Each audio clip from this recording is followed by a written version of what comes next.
Hola, buenos días a todos. Bueno, no sé si hay mucha gente en este seminario, en este taller. Mi nombre es Vicente Moret, soy senior member del IECubo. Me licencié en química teórica hace mucho tiempo. Luego hice el doctorado en física. Soy especialista en inteligencia artificial y hace relativamente poco tiempo, unos 6, 7 años, yo tenía un profesor que era magnífico de química teórica, recientemente fallecido, Julio Casado Linarejos, a quien le dedico esta charla, porque lo que él nos enseñó me sirvió para entender el intríngulis de la computación cuántica.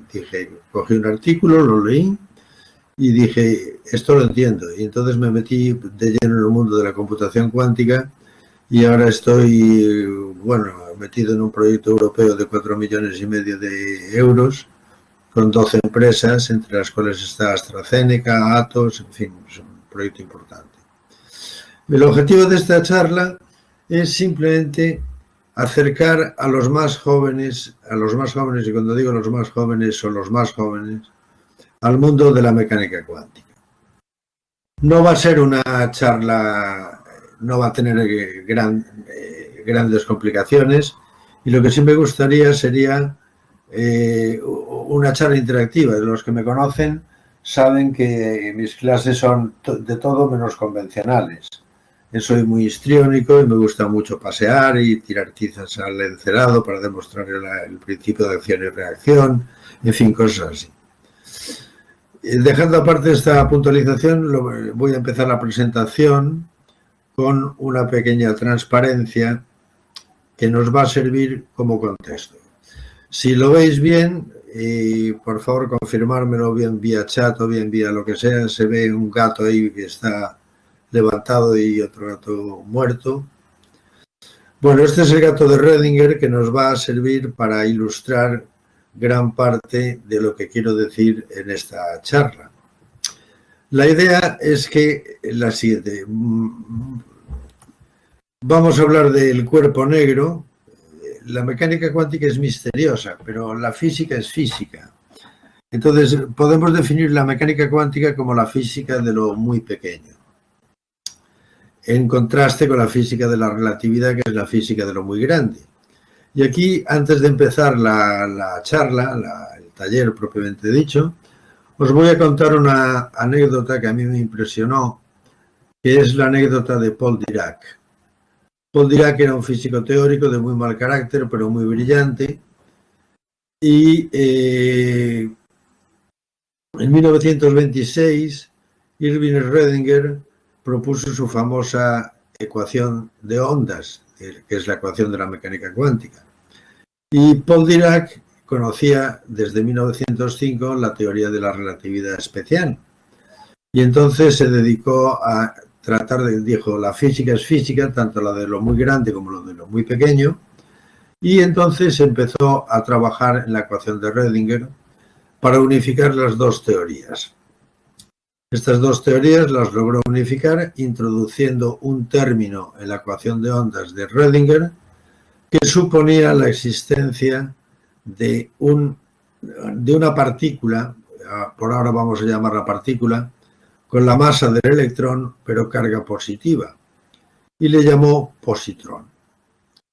La comunidad científica, conocedora del mal genio y de un poco la chaladura de Paul Dirac, pues dijo, este tío está loco porque eso supone la existencia de antimateria, entonces se destruiría, no habría ni átomos, ni moléculas, ni nada.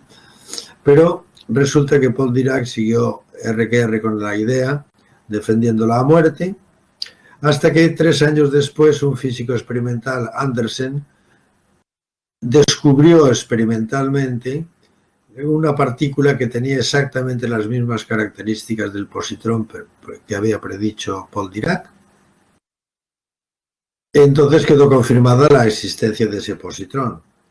Estoy hablando de un experimento nacido de la física más teórica y más oscura que hay, que es la mecánica cuántica. Pero resulta que la inversión en ciencia es necesaria, porque no sé si sabéis que hoy los positrones se venden en las farmacias para combatir el cáncer. en forma de tomografía de emisión de positrones. Es decir, que algo tan oscuro como la mecánica cuántica puede servir al cabo de cierto tiempo para que la ingeniería haga de ello un producto que luego se pueda vender y que pueda ser útil para la sociedad. Bien, dejando aparte esta anécdota que la utilizo como principio de la charla, vamos a hablar un poco del cuerpo negro, de la estabilidad del átomo, de los estados de energía, del spin. Nos vamos a preguntar si tenemos ondas o tenemos partículas, si tenemos efecto túnel, qué es el gato de Rödinger en realidad, la indeterminación de Heisenberg, las implicaciones de esta indeterminación de Heisenberg, mal llamada incertidumbre, la relación que hay entre la indeterminación de Heisenberg con la medida, y luego pasaremos a hacer un breve repaso sobre tecnología cuántica. Todo esto empieza en el año, a finales del siglo XVIII. Bueno, primero vamos a hacer una pequeña broma, para empezar descendidos, que es cómo ve Forges a la mecánica cuántica. Y dice, se necesita Mindimundi para pringao del departamento de marrones a 400 euros mensuales, jornada de 12 horas, silla y mesa propias, bolis y se valoran conocimientos de física cuántica. Y el hombre se queda apenado, dice, qué pena, para un trabajo interesante que hay, resulta que mi doctorado en biología no vale para nada. Bueno, todos los doctorados valen para todo y esto no es más que una forma de romper el hielo en la charla y vamos a empezar ya con la cuestión que nos atrae. ¿De dónde surge todo esto de la mecánica cuántica? Pues de lo que se llamó la catástrofe ultravioleta. Según la teoría electromagnética bueno, ya lo diré, las ecuaciones de Maxwell, y según la ley de distribución de energías de Stefan Boltzmann, a medida que aumenta la frecuencia, la energía debería tender a infinito. Y sin embargo, a frecuencias altas, resulta que la energía no solamente no tiende a infinito, sino que empieza a decrecer de forma exponencialmente negativa, hacia abajo, tiende a cero. Esto en el momento aquel era incomprensible, estamos hablando a finales del siglo XVIII, ya digo, era incomprensible. Era incomprensible y resulta que Planck, que fue el que estudió más a fondo esta cuestión, pues tuvo que introducir, igual que hizo Paul Dirac después, una constante que se llamó constante de Planck, que lo que hacía era que la energía se tenía que distribuir en paquetes discretos. ¿Esto qué quiere decir? Bueno, pues lo que quiere decir es algo muy sencillo. Que como dijo Richard Feynman, la mecánica cuántica describe la naturaleza como algo absurdo al sentido común, pero concuerda plenamente con las pruebas experimentales. Por lo tanto, espero que ustedes puedan aceptar la naturaleza tal y como es, absurda. Esto lo decía Richard Feynman, que era un personaje extraordinariamente raro. Por ejemplo, hacía física cuántica con su gran compañero Jell Murray en los bares de Topless. Esto está documentado y está en YouTube, lo podemos ver. Vamos a ver un vídeo de Richard Feynman, no el del bar de Topless, pero algo que tiene que ver con la mecánica cuántica en el sentido de el descubrimiento de una nueva ley. Me vais a permitir que ponga un enlace a un vídeo para hacerlo, compartir un vídeo externo. Vamos a ver. Espero que se oiga. Este vídeo es de muy poco tiempo y habla de cómo describir una nueva ley física.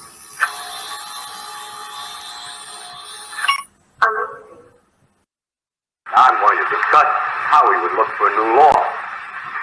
In general, we look for a new law by the following process. First, we guess it.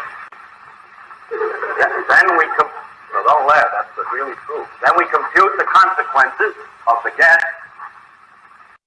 to see what, if this is right, if this law that we guessed is right, we see what it would imply, and then we compare those computation results to nature, or we say compare to experiment or experience,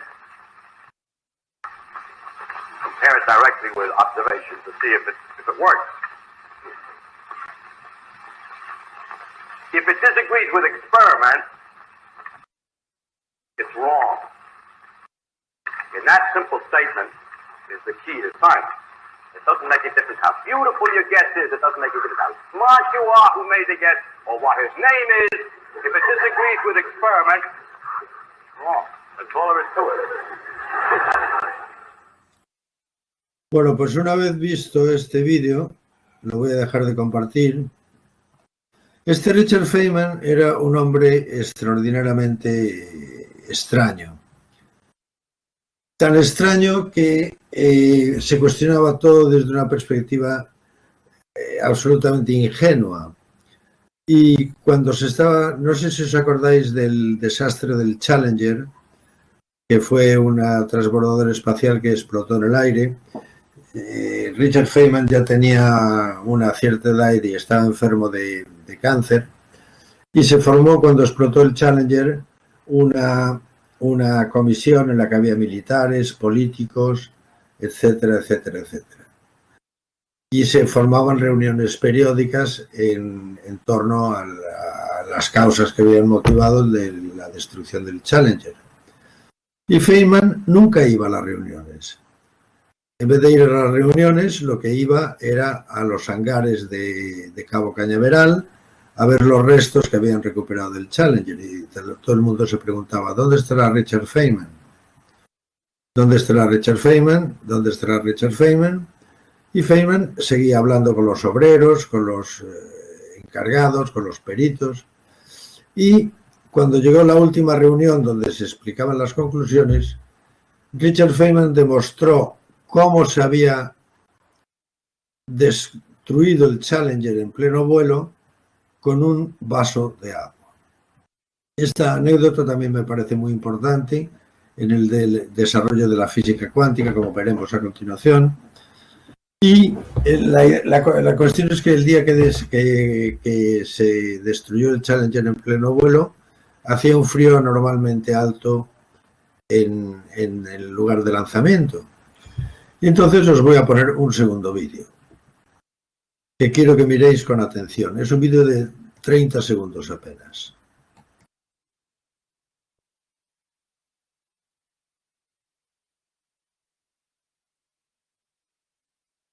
Voy a copiar el enlace. Me vuelvo otra vez aquí.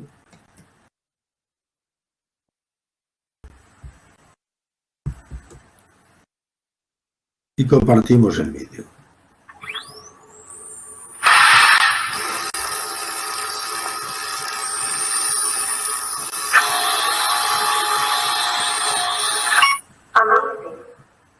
So I took the stuff that I got out of your seal and I put it in ice water. And I discovered that when you put some pressure on it for a while and then undo it, it doesn't stretch back, it stays the same dimension. In other words, for a few seconds at least, and more seconds than that, there's no resilience in this particular material when it's at a temperature of 32 degrees. I believe that has some significance for our problem. Bien, voy a detener el vídeo ahora y vamos a seguir con la charla ya desde un punto de vista más formal. Lo que os quería transmitir con estas anécdotas es que simplemente la imaginación es lo que nos lleva a buenos resultados. Y en definitiva, la pregunta, dada la existencia de la constante de Planck, la pregunta es, ¿por qué los átomos son estables? Según la teoría electromagnética de Maxwell, precisamente por ella, un cuerpo en aceleración y un electrón está siempre acelerado porque cambia su posición, pues iría describiendo una órbita espiral que haría que el electrón cayera sobre el núcleo, con lo cual la materia dejaría de existir. ¿Por qué eso no ocurre? Bueno, pues no ocurre porque en el universo la energía se cambia de forma discreta. Tenemos un estado energético que tiene una determinada energía base. Si lo excitamos, se promociona a un nivel de energía superior, y si le quitamos energía, cae en el estado base. Este es el principio de la física cuántica. Un experimento importante que tuvo lugar en este mundo de la mecánica cuántica fue el experimento que llevó a la famosa dualidad onda-partícula. Suponer que bombardeamos con átomos, con fotones de luz, una placa de plata, por ejemplo, que tiene los electrones bastante libres. Este fotón incide sobre la placa y, como tiene mayor energía cinética que la retención de los electrones, escapan los electrones de la placa. Este es el principio, por ejemplo, del efecto fotoeléctrico. Vosotros, cuando vais en el coche, le dais al mando del botón infrarrojo y automáticamente aparece algo misterioso en el aire que cierra en un circuito eléctrico y se abre la puerta del garaje. Este descubrimiento lo hizo Einstein. La gente decía que no creía en la mecánica cuántica cuando fue uno de los precursores de la mecánica cuántica. Lo que pasa es que luego no creía en el principio de indeterminación de Heisenberg. Bien, otro experimento importante es que la misma situación, si la hacemos incidir sobre una placa con una rendija, aparecen ondas. Entonces, ¿qué es un electrón? ¿Una partícula o una onda? ¿Qué es un fotón? ¿Una partícula o una onda? Esto lo vamos a ver un poquito más adelante. Luego tenemos otra propiedad que es incomprensible desde el punto de vista de la mente convencional, que es el spin, que es el momento, la cantidad de movimiento intrínseca de giro del electrón. Esto es un spin electrónico artístico. Vamos a verlo más seriamente, en donde tenemos que el spin puede estar up o puede estar down en dos configuraciones electrónicas distintas. En relación con la dualidad onda-corpúsculo, aquí sí me voy a detener un poquito más. Y es que vamos a hacer una analogía. A mí me gusta mucho, como sabe alguno de mis alumnos, me gusta mucho razonar por analogía. Y encontré esta magnífica figura en Internet. Supone que tenemos un cilindro. Este cilindro es el electrón. Si lo iluminamos por este lado, la proyección sobre la pared es un círculo. Y si lo iluminamos por este otro lado, la proyección de esa iluminación es un rectángulo. Entonces, según cómo miremos al electrón, tiene propiedades corpusculares, es decir, actúa como partícula, o bien actúa como onda. Pero el electrón es el electrón. No es ni partícula ni onda. Es las dos cosas al mismo tiempo o simplemente es un electrón. Lo que pasa es que a escala macroscópica nosotros solamente podemos ver el electrón en función de sus propiedades, ondulatorias o corpusculares. Dicho esto, pasamos a otro efecto muy interesante, que es el efecto túnel. Suponer que tenéis un hijo o una hija y queréis llevarlo a un zoo de los macroscópicos, del que hay en Madrid, por ejemplo, y vais al foso de los tigres.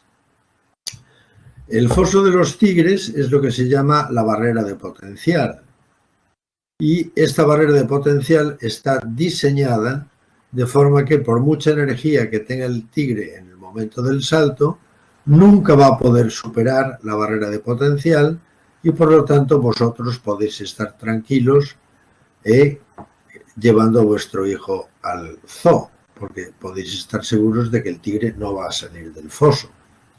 Sin embargo, en el mundo de la física cuántica, debido precisamente a la dualidad onda-partícula, existe una probabilidad no nula, a no ser que la barrera de potencial sea infinita, de que el tigre pase al otro lado de la barrera de potencial.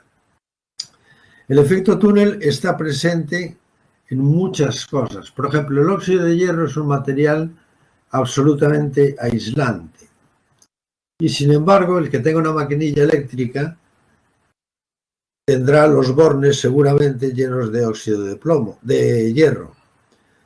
Y sin embargo, la maquinilla de afeitar afeita. ¿Por qué afeita? Por efecto túnel.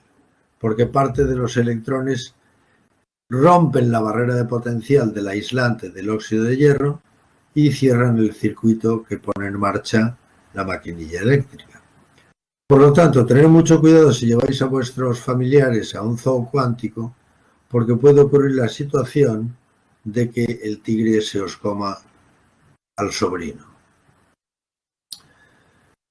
Esto también tiene serias implicaciones con el mundo de la computación cuántica, porque ahora mismo estamos en microprocesadores de tamaño del orden de los nanómetros, es decir, 10 elevado a menos 9 metros, cuando el tamaño de los átomos es del orden de 10 elevado a menos 10.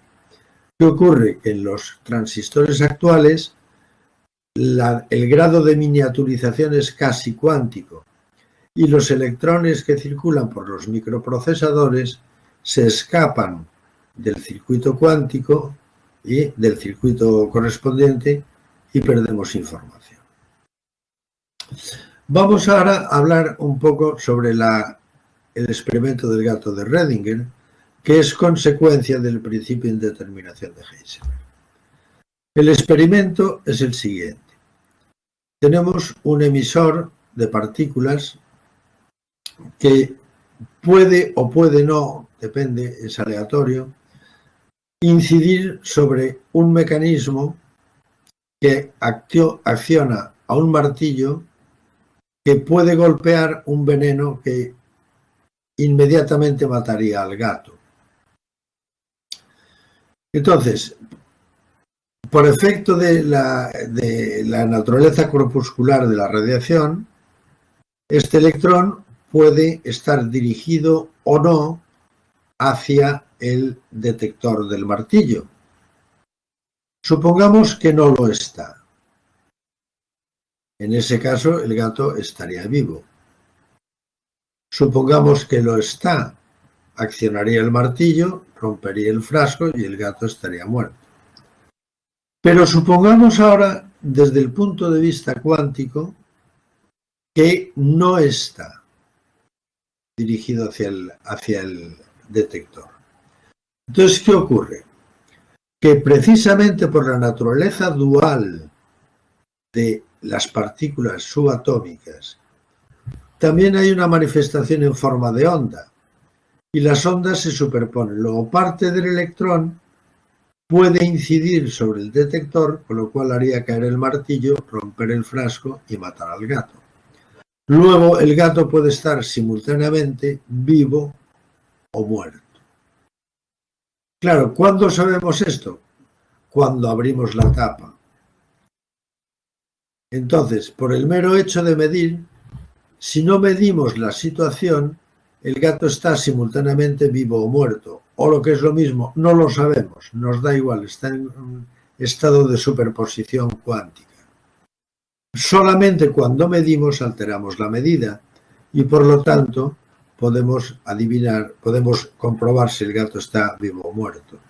Esto ocurre especialmente en la computación cuántica, por ejemplo, en donde un qubit, un bit cuántico, está en un estado de superposición, puede ser un 0, 1 o una mezcla infinita de ceros y unos, pero cuando lo medimos se convierte inmediatamente en un 0 o en un 1.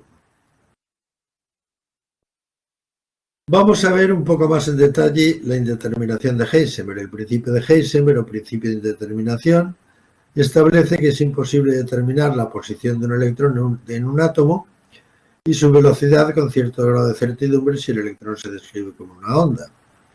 Pero cuando se intenta determinar con exactitud la ubicación o la velocidad del electrón, la otra cantidad está indeterminada. Bien, vámonos a la conferencia de la Solvay, en donde se dan cita 18 premios Nobel para discutir sobre la mecánica cuántica. Y Einstein se sienta con Bohr a la hora de desayunar y le dice, mira, Bohr, te voy a plantear este experimento que contradice el argumento de Heisenberg. Suponte que tenemos una caja que tiene una partícula que está dando vueltas por ahí por efecto de su temperatura. En esa caja hay un minúsculo agujero y entonces estadísticamente hay un momento en el cual la partícula sale por el agujero. Pero esta caja está conectada con un muelle que está medido por una regla y al mismo tiempo de la caja cuelga un reloj. Por lo tanto, cuando la partícula sale de la caja, sabemos que sale de la caja porque el muelle se encoge y además sabemos cuánto, con lo cual la indeterminación de Heisenberg es mentira. Conocemos las dos variables al mismo tiempo. Bohr, que de tonto tenía un pelo, se quedó muy fastidiado con la cuestión y resulta que estuvo toda la noche sin dormir hasta que encontró la solución a la paradoja de Einstein. Y la solución era la siguiente. Se sentó con Albert Einstein en la misma mesa y le dijo, Alberto, acabo de descubrir que tu planteamiento es completamente erróneo. Y Alberto le dijo, demuéstramelo. Y dijo, mira, ¿tú conoces la teoría de la relatividad? Dice, hombre, ¿cómo no la voy a conocer si la hice yo? Dice, pues mira, resulta que según la teoría de la relatividad, cuando la partícula sale de la caja pesa menos y el muelle se elonga. Pero resulta que por tu propia teoría de la relatividad, el hecho de la elongación del muelle implica que el tiempo discurre más despacio. Con lo cual, con tu teoría de la relatividad hay una indeterminación. Sabemos cuándo sale la partícula, pero no sabemos cuándo. Einstein nunca se recuperó de ese golpe y siempre odió la mecánica cuántica a partir del argumento de Bohr. Luego hay una cuestión que nos dicen mentiras, que son las bolas de billar cuánticas. Bien, esto lo vamos a ver mejor en la próxima diapositiva. Suponer que tenemos un qubit o una partícula en estado elemental puro. Puede ser un 0 o puede ser un 1. Y tenemos dos placas, una con una rendija y la otra con dos rendijas. Y aquí hay un campo electromagnético. Si la partícula es un 0 puro, la partícula no le queda más remedio que salir por el 0. Y si es un 1 puro, no le queda más remedio que salir por la rendija 1. Pero si está en lo que se llama superposición cuántica, puede salir por 1 o por 0. Pero lo que nos dicen es que simultáneamente, eso no es verdad. Sale por 0 o sale por 1 con una determinada probabilidad. Es decir, que si hacemos el experimento 1.000.000 de veces, saldrá unas veces por 1 y unas veces por 0, dependiendo de la característica de esta función de onda. Bien, todas estas situaciones nos dan lugar a los ordenadores cuánticos, de los cuales hay dos procedimientos. El procedimiento adiabático, que es el que implica la tendencia al mínimo de energía, o el procedimiento de la teoría de circuitos, lo cual da lugar a procesadores cuánticos que van a revolucionar sin duda el mundo de las telecomunicaciones y de la información y de la informática. Y para terminar, y creo que voy muy bien de tiempo, media hora justa, aquí tenemos la foto de la famosa conferencia de Solvay, en donde tenemos a todos. Yo me horroriza pensar el cociente intelectual que hay en esta foto. Y con esto termino la charla y quedo, para terminar, pues otra aportación de Forges a la mecánica cuántica. que dice: quiero clausurar este simposio de la Sociedad Internacional de Física Cuántica con una aseveración tajante, incontestable y empíricamente demostrable, como dice Feynman. Me han guindado el almuerzo y era bocata de tortilla con pimientos y botellín. Joder, preciso. Y con más, sin más, os dejo tiempo para el debate. Muchas gracias. Bueno, y con esto termino, ya que no hay preguntas, con esto termino la charla y agradecer vuestra presencia y vuestro interés. Espero que luego podáis ver más tranquilamente el vídeo y si tenéis alguna pregunta no tenéis más que contactar conmigo donde estiméis oportuno. Un abrazo para todos y muchas gracias. Hasta luego.